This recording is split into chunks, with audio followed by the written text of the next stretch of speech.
नमस्कार मंडळी, आज आपण गवारीच्या शेंगाची सुकी भाजी कशी बनवायची ते बघणार आहोत. चॅनलला सबस्क्राईब करा.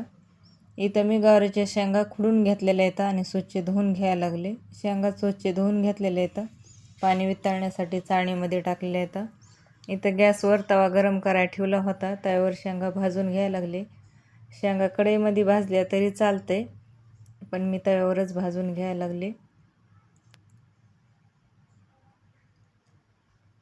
शेंगा जर फोडणी टाकायच्या आधी भाजून घेतल्या तर भाजीला जास्त टेस्टी लागते, म्हणून मी भाजून घ्यायला लागलेली आहे. शेंगा जास्त नाही भाजायच्या, थोडेसे असे काळसर डाग होईपर्यंतच भाजून घ्यायचे. आता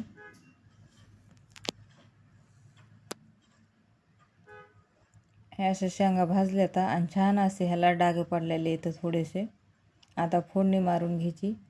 1 वाटी तेल टाकले, 1 चमचाभर त्याच्यात जिरे टाकले, जिरे तळसले, अर्धा चमचा मोहरी,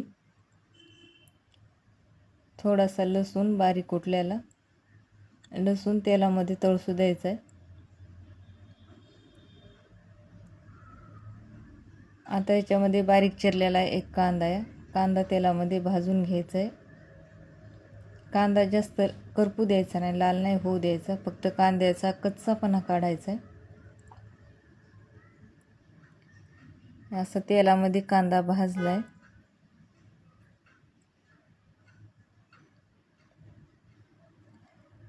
धना पावडर अर्धा चमचा टाकली, 1 चमचा काळं तिखट मसाला, अर्धा चमचा लाल काश्मीरी मिरची पावडर, थोडीशी हळद. हे सगळं तेलामध्ये परतून घ्यायचं.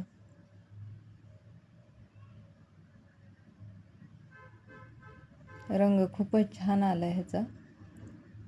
आता याच्यामध्ये भाजून घेतल्या शेंगा टाकून घ्यायच्या. आता शेंगा टाकून घेतल्यात आणि चौकोन हलवून घ्यायचे.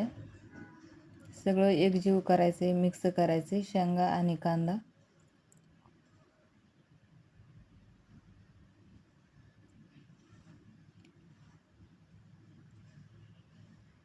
याच्यामध्ये 1 चमचा भरून मीठ टाकले चवीनुसार.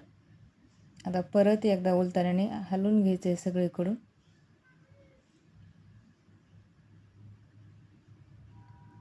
आता याच्यावरती ताट ठेवायचे. 4 ते 5 मिनटं ताट ठेवायचे आणि वाफेवर वाफून घ्यायच्यात शेंगा. 4-5 मिनटानंतर ताट काढले. अशा शेंगा वाफरल्यात आता आणि छान असा रंग पण आला आहे शेंगाला, भाजीला.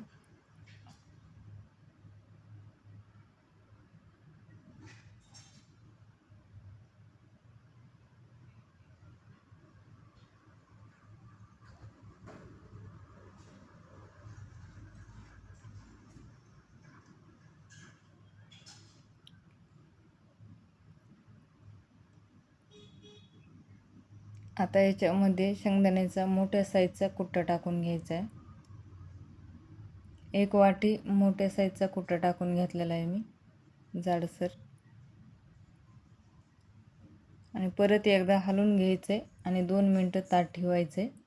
मग कुट्टा शेंगामध्ये व्यवस्थित वाफवते आणि भाजी छान लागते चवीला.